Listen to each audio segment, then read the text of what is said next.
Lord of the Rings, The Fellowship of the Ring. Now, like many of you, I had watched all of the Lord of the Rings movies as a kid. In fact, the first movie I'd ever watched in the cinemas was The Return of the King. Just to begin with, I think the book in itself is a literary masterpiece.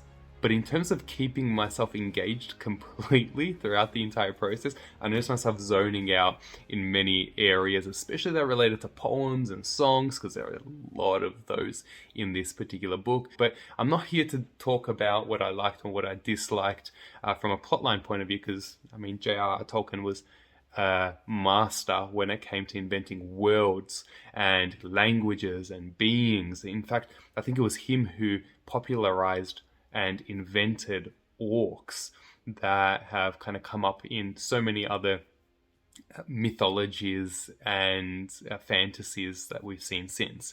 So I'm just going to get into it. And I want to read a quote that C.S. Lewis, which was one of the friends of J.R.R. Tolkien, he wrote books like the Narnia series, which turned into horrible movies, but were amazing books. This is what he had to say about Lord of the Rings. No imaginary world has been projected, which is at once multifarious and so true to its own inner laws, none so seemingly objective, so disinfected from the author's merely individual psychology, none so relevant to the actual human situation, yet free from allegory.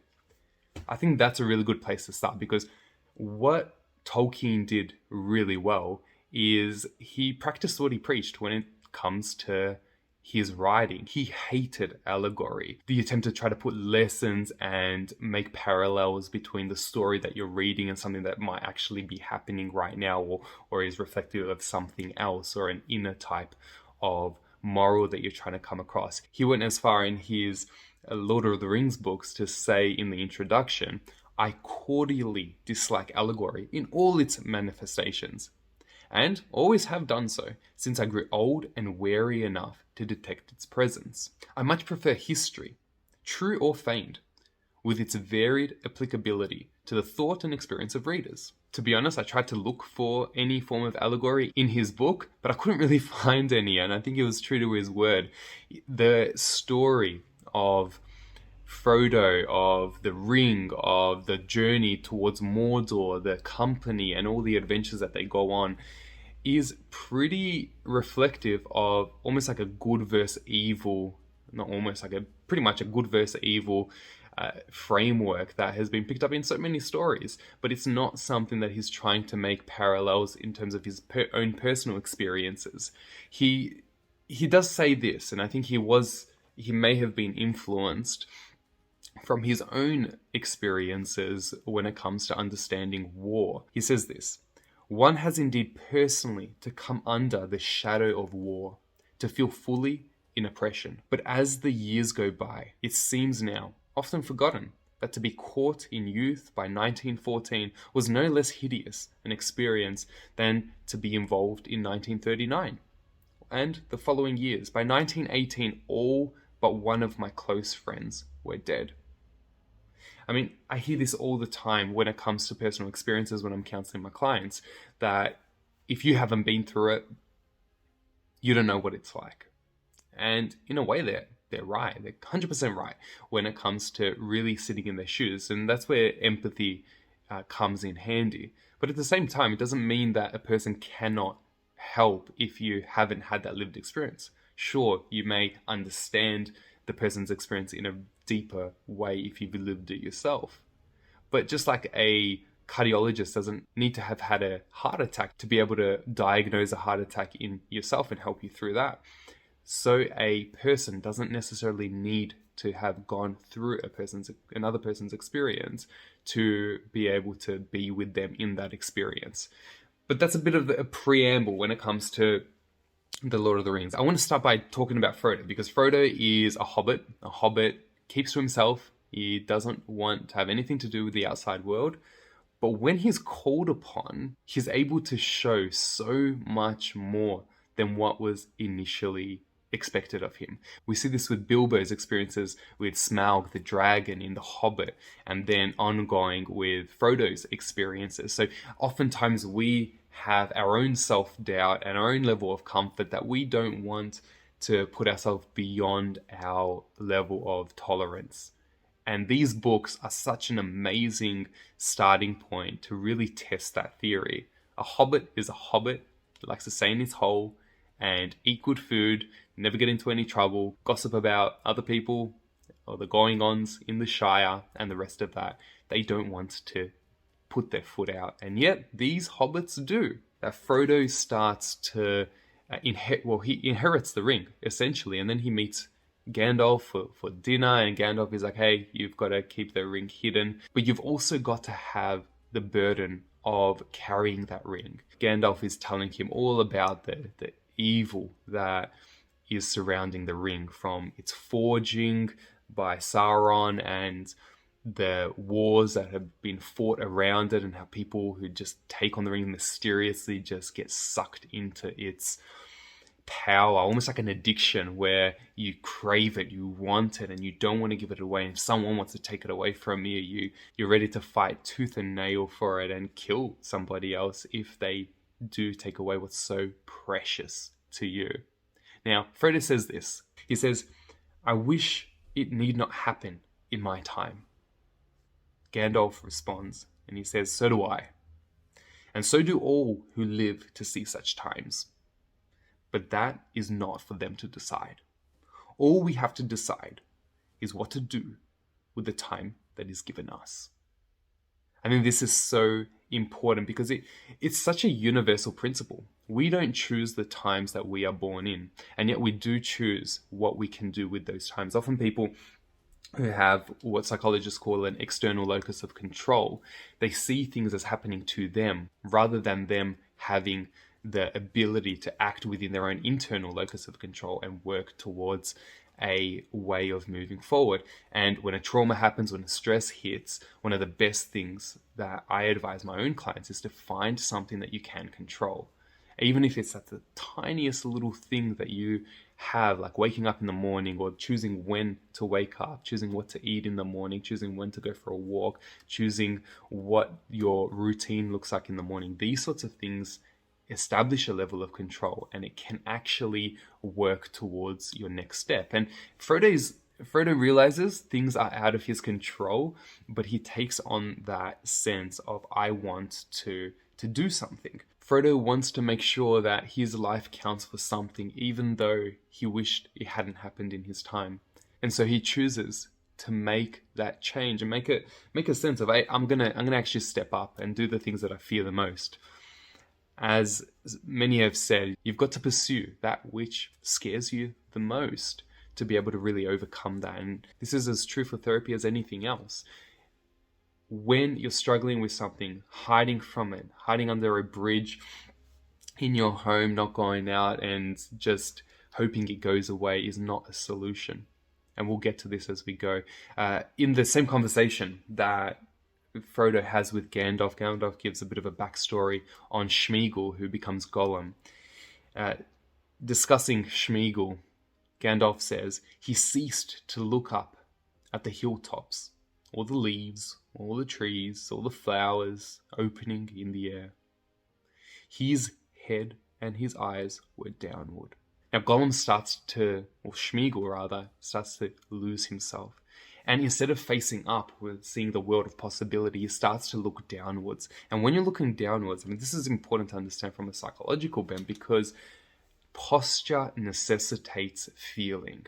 What I mean by that is, if you're constantly looking down with a slouch in your stance, if you're constantly on the downward spiral, you're more likely to feel less empowered, less confident, and have higher levels of stress. In Sméagol's case, he starts to experience a fixedness in his own mindset, a sort of malice that comes up, and a hatred towards anything that would separate him from his own addiction. I often see people in my clinical practice where they say that their drug of choice is their best friend.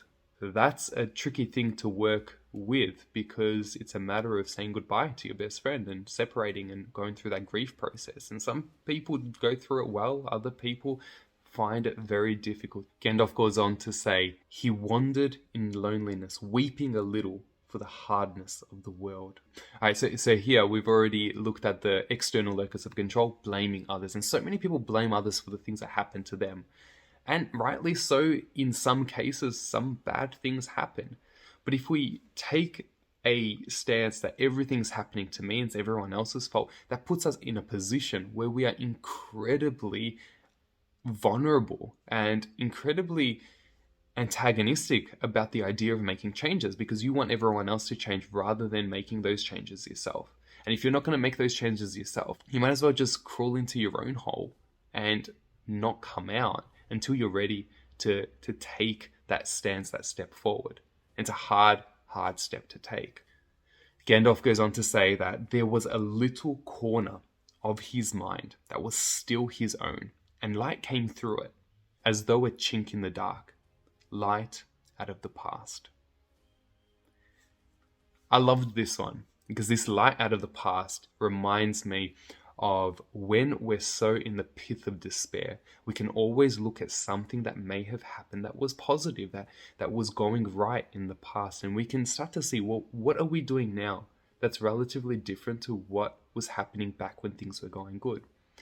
And it's hard because we as people have what's called a negativity bias, as well as a confirmation bias. A negativity bias is our brain is structured in such a way that we want to look at the negative elements because it prepares us to see what is around the corner.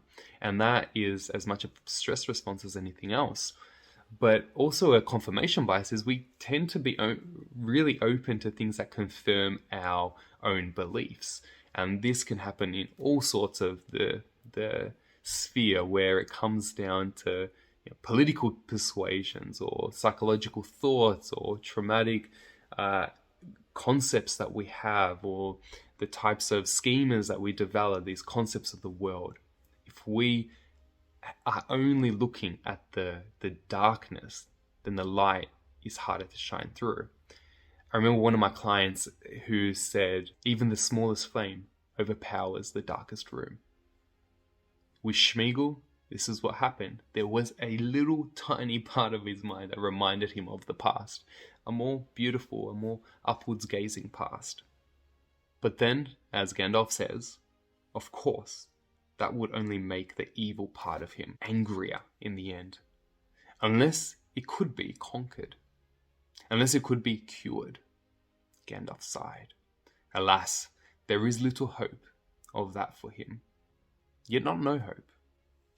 We're constantly at battle within ourselves. We have one part of us that believes one thing, another part of us that believes something else, or one part that wants one thing, and another part that wants something else. It's really important to understand which part is at play. And for Sméagol, it was the evil that was at play, stronger than the good. But ask yourself, what is it that I'm struggling with? Because it's about balancing these two parts, but acknowledging them first. It's very easy, as Sméagol does, to abandon responsibility and blame other people when evil happens to us. And I use evil very, very purposely there, because evil is something that misses the mark. I think that's a really important thing to consider.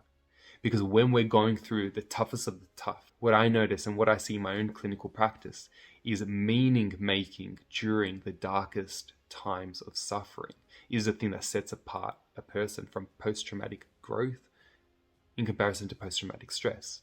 If you're able to make meaning out of the suffering that you're going through, you're less likely to experience that despondent overwhelm of the stress that's coming at you.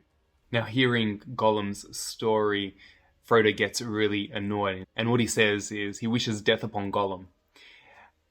Gandalf is a bit shrewd in his response, and he says this: many that live deserve death, and some that die deserve life. Can you give it to them? Then do not be too eager to deal out death in judgment, for even the wise cannot see your lens. This is such a pivotal response, because in the end, we are very quick again to try to make sense of what other people are doing rather than what we in our own mind and body and spirit have in control. If we're able to determine what it is that is within our control and what lies within our responsibility, then we're less likely to condemn other people.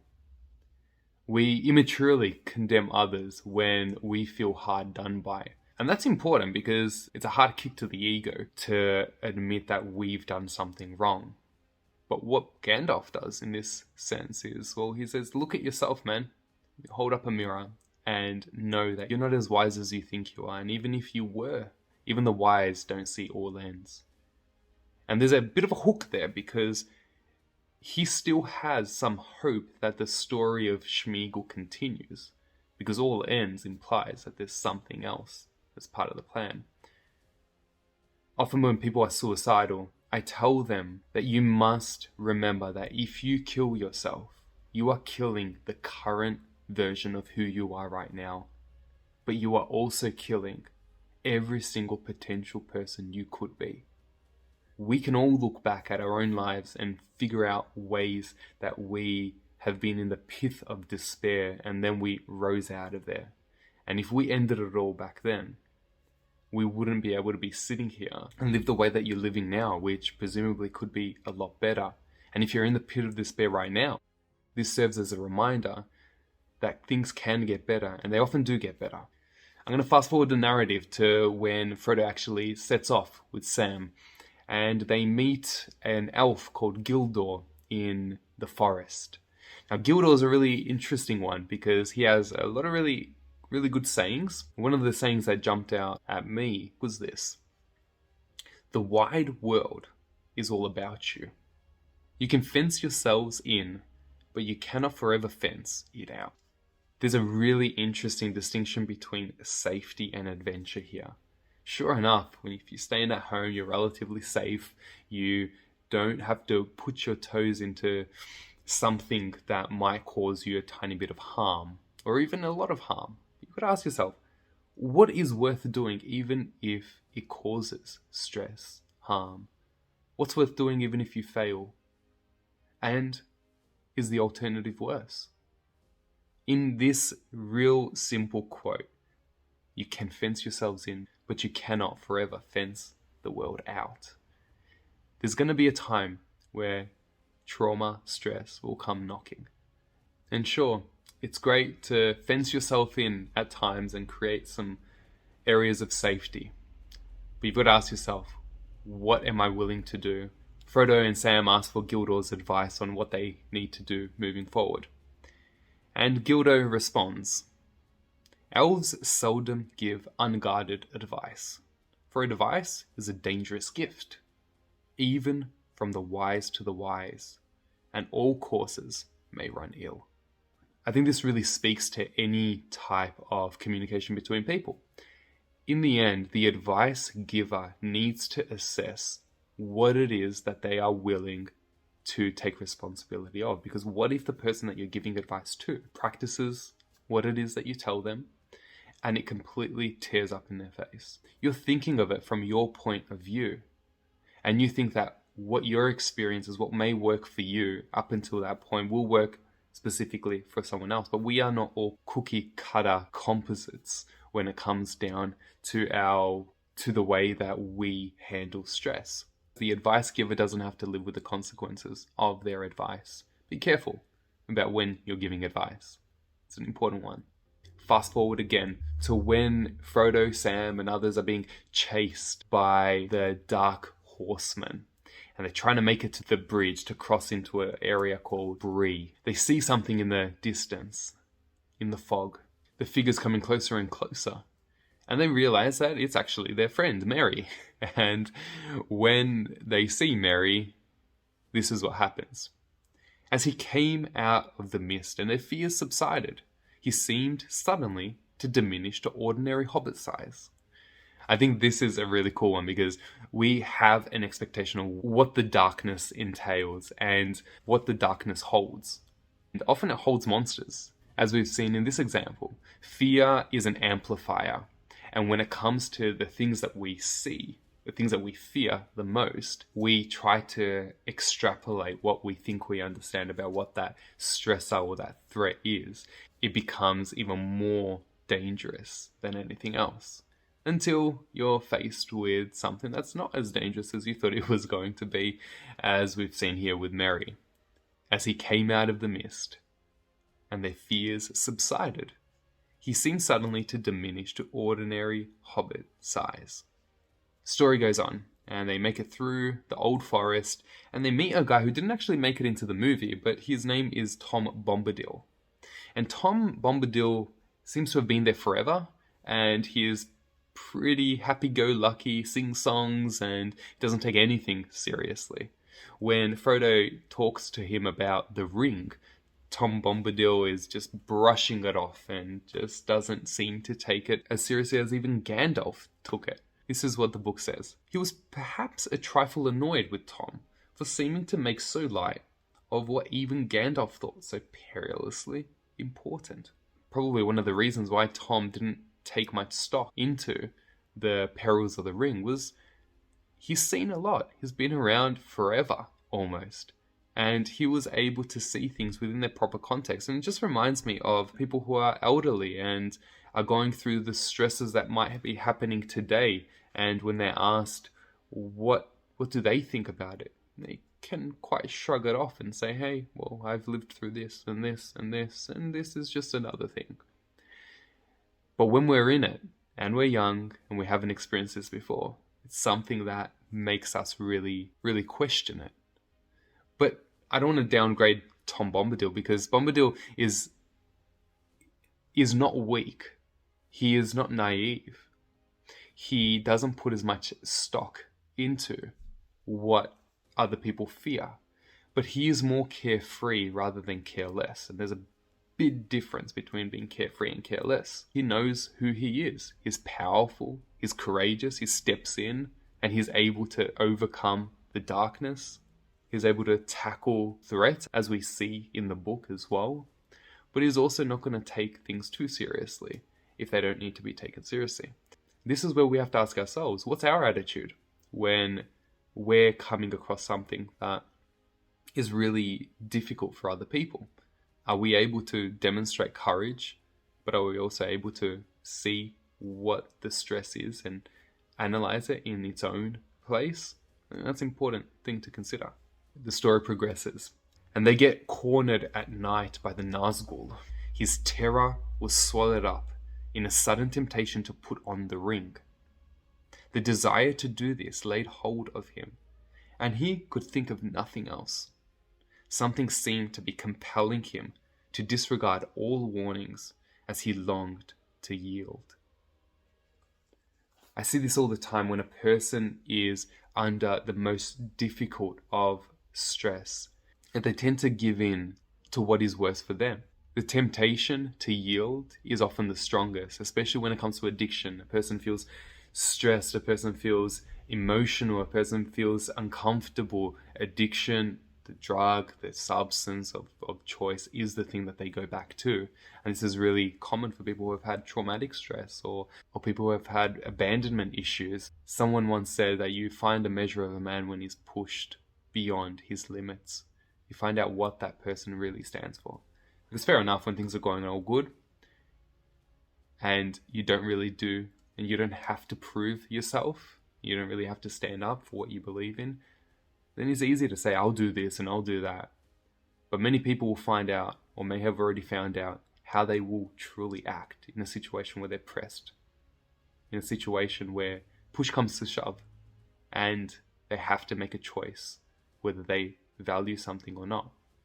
If you stand up, it's not always going to be a good outcome. But the question comes up again, what's worth doing even if you fail, or even if it has some of the worst consequences that you could ever imagine? So Frodo wakes up in Rivendell. He's safe. He's escaped the Nazgul, the Black Riders that are after him, and he, in a way, has resisted the clutch of the temptation of the ring fully, though he does succumb to that temptation at that time. When he wakes up, he's greeted by Gandalf, and so ensues some of the most amazing conversations in the Lord of the Rings books. Gandalf's a wise fellow, which emulates Tolkien as a wise fellow. An Oxford Don had a group called the Inklings, where C.S. Lewis was another partaker of that group, where many authors of the time would trade ideas and they would touch base with what they were writing at the time. So back to Gandalf. He looks at Frodo. You can see that he's on the mend, and this is his advice. You are not supposed to talk or worry about anything today, by Elrond's orders. Frodo responds, but talking will stop me thinking and wondering, which are quite as tiring. The reason this one stood out for me is because sometimes we think some of the best things that we can do is to be quiet about something in particular.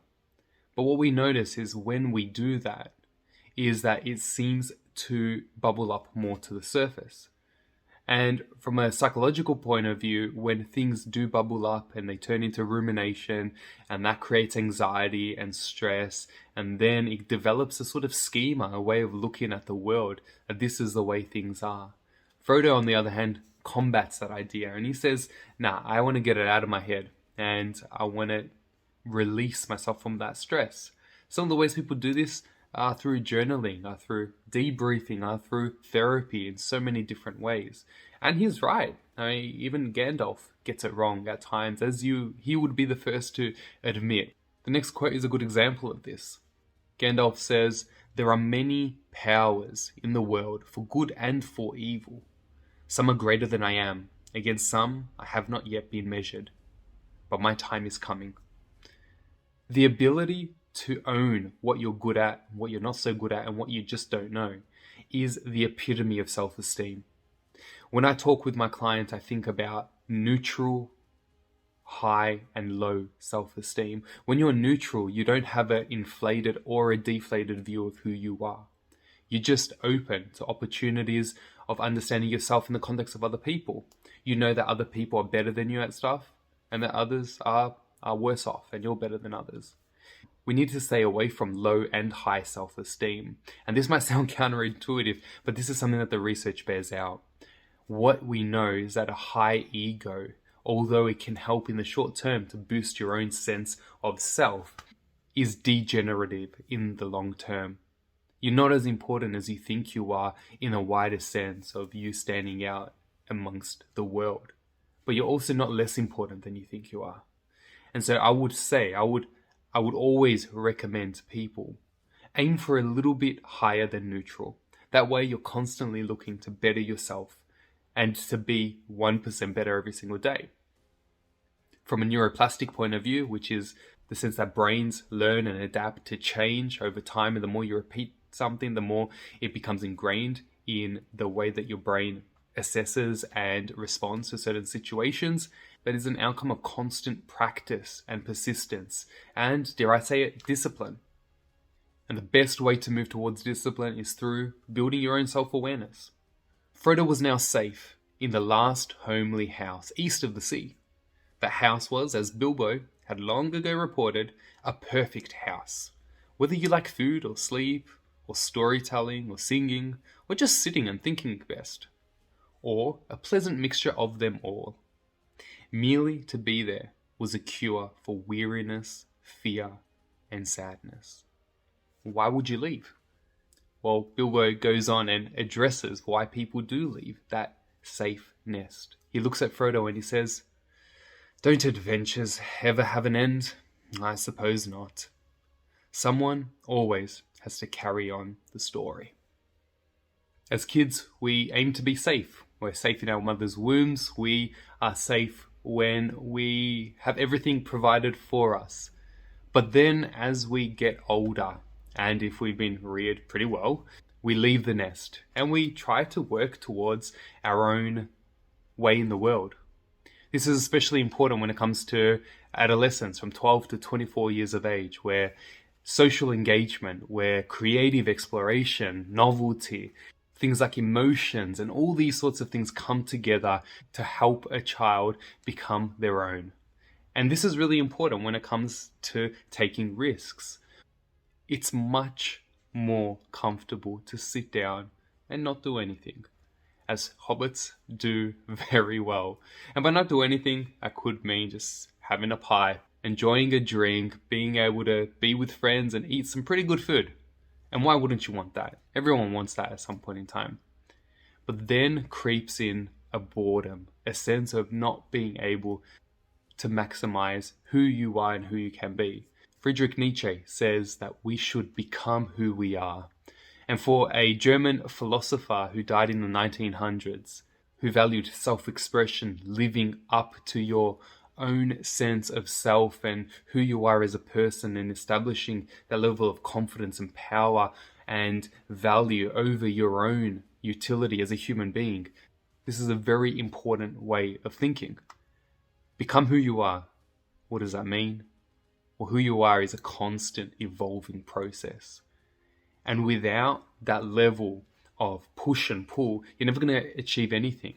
Frodo is definitely going to see that as the story progresses. We're going to shift over now to Gandalf relaying his own story about meeting Saruman, and Saruman trying to take him over to the dark side of white, which is really interesting because Saruman is the highest in his order. In his confrontation with Gandalf, and Gandalf says that he wants the white to shine through, Saruman says to him, "White serves as a beginning. White cloth may be dyed, the white page can be overwritten, and the white light can be broken. In which case it is no longer white," says Gandalf. "And he who breaks a thing to find out what it has left the path of wisdom." Is another nugget from Gandalf. It's really interesting because one of the things that I've noticed in my therapy with clients that I see is some are afraid to put paint on their canvas. Now, that white, that blank canvas. Saruman is not, but in that sense, it's a very negative connotation. But at the same time, we have Gandalf the Grey, who is aiming to become that next level up, and white is held as that true standard. Saruman, already achieving that pinnacle of self-development, goes on and takes that next step towards evil. And that's the tricky thing when we experience all that the world has to offer. It's a tough gig to be contented with that. And we often compromise on our morals. The question is, what are we willing to stand for? And how do we move forward with that? Sounds a bit airy-fairy, but you need to know what you stand for to be able to move forward. They call a council Elrond's council, and they try to find a way to move this forward. So far, Frodo doesn't know that it's his responsibility to go to Mordor, and nor has he chosen that, nor has anybody else told him he needs to do that. But the decision is yet to come. They're having to figure out what to do with the ring. Elrond stands up and he says, "If any of the wise should with this ring overthrow the Lord of Mordor, using his own arts, he would then set himself on Sauron's throne, and yet another Dark Lord would appear. And that is another reason why the ring should be destroyed. As long as it is in the world, it will be a danger even to the wise. For nothing is evil in the beginning. Even Sauron was not so. I fear to take the ring to hide it. I will not take the ring to yield it. With great power comes great responsibility." Sometimes people think that they can handle and wield something that is degenerative, something that they've never been able to do so before. I see this a lot in people who have an addiction or who have something that they're trying to give up that is getting in the way of their life. And so, well, I just want to control it. I just want to move it down. I just want to get a better sense of it. And some people can do that, but not for long. For in the end, there is an overcoming of a desire, oftentimes when we continue to go back to the thing that devastates us the most. We see this in literature, as we've seen with The Lord of the Rings, but we see this in our own lives as well. When we try to regulate the things that are causing us the most harm, when we are called to do something greater. And that's the work of therapists, for example. We try to work with simple steps to reduce and to increase a level of control over a particular situation, with the end result of overcoming that particular ailment, so to speak. But there's no quick way about doing that. And as we see with Frodo's journey towards Mordor, It's rife with deadly risks and opportunities, but you've got to pave your path in a way where you're mapping out where you need to go. And that goes with anything we want to change in our lives. We need to have a clear plan, perspective, and know what we can and cannot control. As the Serenity Prayer goes, God grant me the serenity to accept the things I cannot change, courage to change the things I can, and wisdom to know the difference. The counsel continues, with Elrond saying, despair is only for those who seek the end beyond all doubt. We do not.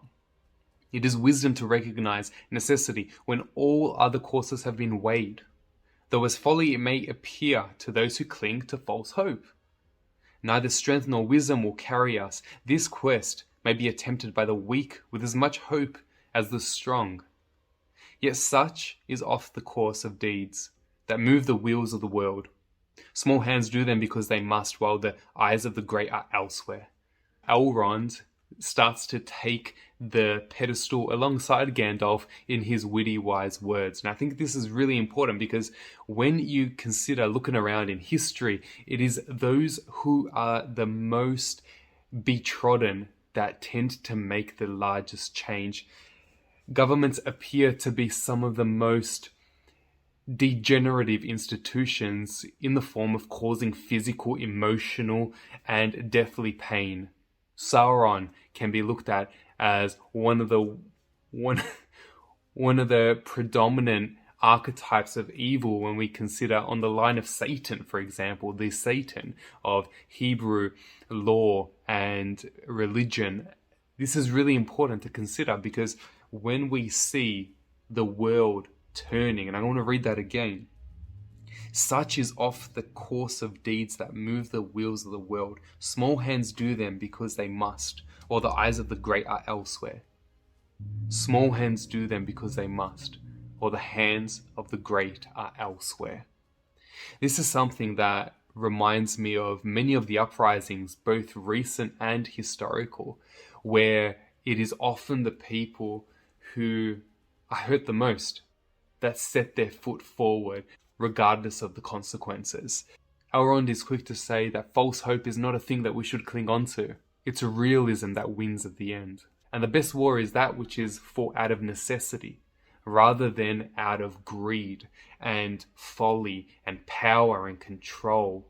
And even a soccer match of which a war was started in the past, which is just blows my mind. There are so many different reasons why wars start. The ones that are fought out of necessity are the ones that are just. Now, this can be both considered an internal war as well as an external war. We all know that when we have different parts of ourselves that are drawn towards one thing but drawn away from something else, we may feel one way about one particular thing that we're trying to change and at the same time feel the opposite way. This internal battle that we find ourselves in is no more distant than what we see with Frodo, with Elrond, with Gandalf, with the company, with all those who are, for example, protesting or standing up for something today. It's often the ones that have been hurt the most, to emphasize that point, that work towards a level best. Elrond goes on to say, it is true that if these hobbits understood the danger, they would not dare to go, but they would still wish to go, or wish that they dared. They would still wish to go, or wish that they dared. Tolkien does it again when he considers the type of inspired action it takes, that it's not a matter of feeling like you want to do something. I often experience times with clients of mine where they know what they need to do, but they don't feel like doing it. And so there's a mismatch between the head and the heart. And my response to that mindset is, if you're waiting for motivation to come before you take action, you're going to be waiting a hell of a long time. It's important to take that action even if you feel like you don't want to do it. And this is important because it's about acting in accordance to your values rather than acting in accordance to your feelings. Feelings come and they go, they sway like a tree in the wind, and it's really difficult because when you're resting on that, as we do in often today's culture, we rest on the clickbait sense of what we want to get out of our life that is a click away and these here and now experiences. It's not the way that builds us as we move forward. Frodo doesn't want to go to Mordor, but he chooses to do it anyway? Is it naivete in the part of the hobbits? Do they not know what they're signing up to? Do they want to move forward? Do they wish that they dared? Well, yeah and no, because they're actually moving forward, even though they know what is likely around the corner. For goodness sake, Frodo's just been stabbed by a rotten blade that infiltrated his body and started clawing its way to his heart. And here he is, in the most beautiful place that he could find himself in, and yet his heart is still moving towards Mordor. Courage despite fear is what drives the hobbits forward. And courage is just that. Courage is the ability to move forward despite your fear, rather than because of it. Later, Gandalf goes on to say, however it may prove, one must tread the path that need chooses. Here's another good nugget. One must tread the path that need chooses, not that he chooses. Gandalf says this when he's deciding whether to go through Moria, through the mountains. For him, there's a moral obligation to persist because the need is great. His discomfort does not necessitate delay. And that's important to understand. It's not how you feel, but it's about what you need to do as you move forward. And they do push through. They do move forward. And eventually come across a Balrog, which is one of the most evil creatures of the deep that is engulfed in fire and darkness, almost at the same time, a contradiction in terms, but one that is standing between them and their pathway out of here. Gandalf urges the others, out of obligation, to go, to get out of there. And he stands behind. And this is what he says. You cannot pass. The orc stands still, and a dead silence falls. I am a servant of the secret fire, a wielder of the flame of Anor. You cannot pass. Go back to the shadow. You cannot pass. The Balrog made no answer. The fire in it seemed to die, but the darkness grew. The fire in it seemed to die, but the darkness grew. He's facing his demon. There is no answer, there's only darkness. The fire reduces, but the burn is still there. The darkness ensues. We see this all the time when it comes to battling trauma. On one hand, we feel the fire of emotion swallow us up. The intrusions, the dissociative stances where we just want to ignore and get rid of everything that's going on. We don't want to think about it. And then we have the darkness that fills us, that despondence, that sense of everything is down, like Sméagol looking at the ground instead of looking up at what's actually going on. When we consider the Balrog, it can stand in as an item of terror that signifies both heat and cold alike, that swallows you whole like a pit that's just unremitting. And anyone who's been through any sort of pain knows the effects of being so utterly down and then also experiencing that energizing fire of anxiety, stress, trauma just pulse through them. It's a tough gig. It really is a tough gig. It's tough to work with, but it's also an important thing to work with because you're starting to address the pain in so many different areas. We've all experienced it. I've experienced it. You've experienced it. And as we see here, Gandalf experiences it and he gets sucked in, gets thrown down into the deep and goes down in with the Balrog while the others escape. And they're on the other side. They go to Lothlorien, their elvish place. And Frodo sees some trees. This is what Tolkien writes. He felt a delight in wood and the touch of it, neither as forester nor as carpenter. It was the delight of the living tree itself. This delight was not due to function, but it was due to the existence of the thing that he's putting his attention to. Just that mindful awareness. There's a practitioner called John Kabat-Zinn who defined mindfulness as paying attention on purpose and without judgment and with compassion. So as we consider loving a thing for its own sake, rather than the function that it has towards you, then we know we're coming closer to a sense of real mindful awareness and the ability to really be in the moment, like a kid has when they stop in the middle of the street to point down to the ground and they see a ant that's making its way to one side of the path. It's really interesting that kids can do this, but we lose it as we grow older. Frodo has to be at the elvish place where everything is taken as it seems, and time just doesn't travel the same way as other places in Middle-earth. He's able to experience that here and now movement, especially after Gandalf is lost to the abyss. And so when we're on the other side of stress and trauma, then we've got to ask ourselves, how do we come back to the moment? How do we acknowledge the here and now? How do we move this? And I mean, Tolkien wasn't a therapist. He wasn't speaking in terms of therapeutic interventions. He was just talking and writing and allowing himself to come up with ideas. And he smacked it really well because he had a great understanding of human nature. And if we're able to understand human nature, we can understand what works and what maybe doesn't work. We know that putting our boot on the neck of those who are hurting to stifle the noise will never work. In fact, it actually has the opposite effect. And it's a really interesting thing that humans have that response over and over again. And yet here we are, reading a fantasy book, and we see how Mordor is more pleasant than Rivendell, at least in terms of necessity and mission. The company go on, and they meet another elf called Celeborn. Celeborn says, "Do not despite the law that has come down from distant years. For oft it may chance that old wives keep in memory word of things that once were needed for the wise to know." This is said as a response to Boromir, who I haven't mentioned yet, but one of the humans who joined them on their journey. Boromir says that I've heard of this and that place, but I've only heard of it in old wives' tales, and they're trying to decide where to go. This is really important because we see it as well in cliches. Whenever we hear a cliche, we need to ask ourselves, why did it become a cliche in the first place? Why did it become an old wives' tale in the first place? Well, it's often because there is some grain of truth, and there is some sense that you need to pay attention to. So whenever I hear a cliche, my ears prick up, and I say, okay, what's going on here? What's the history behind this, and how can we move forward with understanding this as it applies to my own life?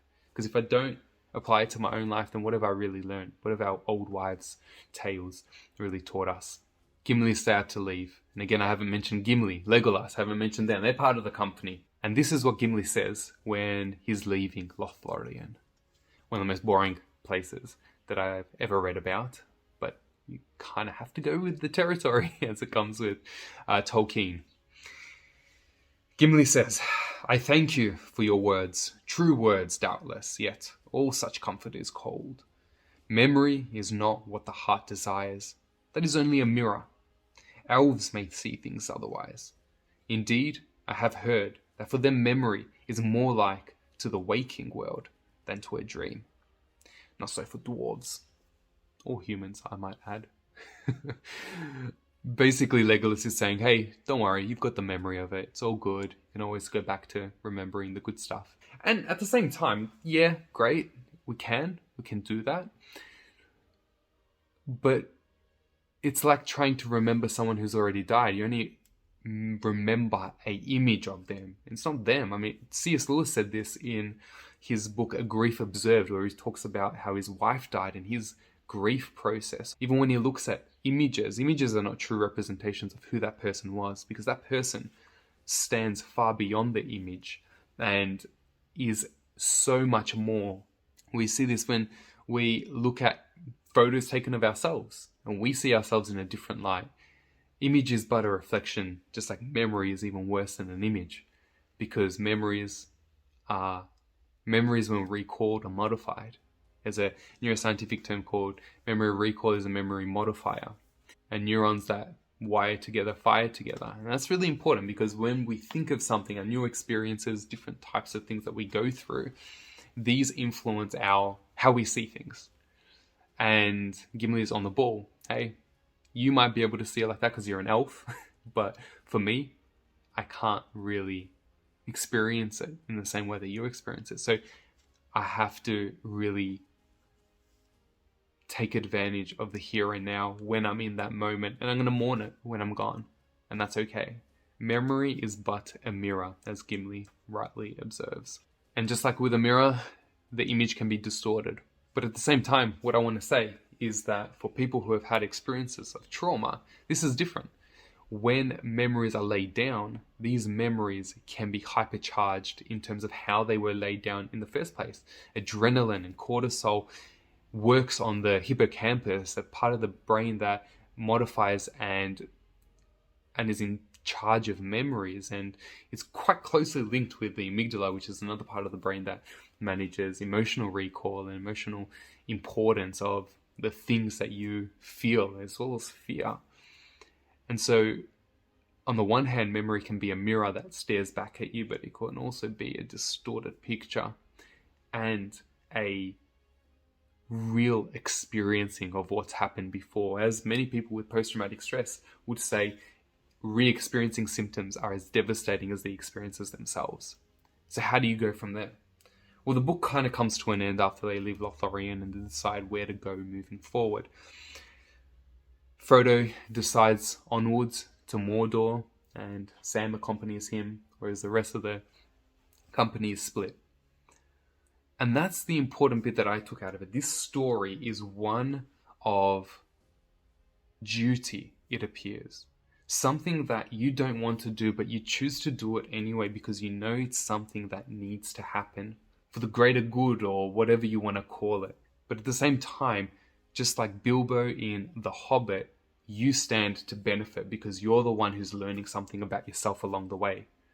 You're the one who's able to repeat and move forward and start to understand your own psyche as it develops, because memory and personality and temperament, they're all interrelated, but they're not unchangeable. Personality is something that we therapists work with all the time. And based on experiences, personalities can change quite significantly.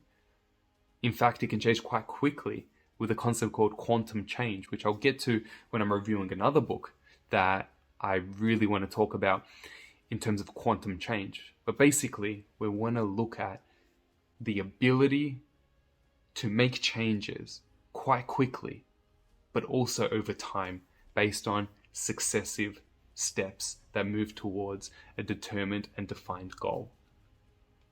So that's Lord of the Rings, The Fellowship of the Ring. I loved this version of it, illustrated by Alan Lee, and it's the anniversary edition. It's got a lot of great illustrations inside it. So if you can tolerate it, have a read. The movies are great. I would say the movies are really good. Sometimes when you read a book, you're like, the book's way better than the movie. The books and the movies I enjoyed equally, and parts of the book for me just weren't good. Specifically those poems and songs that seem to take away from the story. But yeah, I loved the character development of it and the way that you start to realize how applicable these sorts of themes are. Courage, pain, trauma, the ability to move forward, all these sorts of things you just see in spades in The Fellowship of the Ring. It's a pretty massive book, but hey, give it a go. If you liked this video, give it a thumbs up, subscribe to the channel, and keep tuned for more videos where I'm going to explore more psychological themes as they relate to books that I love. Thanks for watching.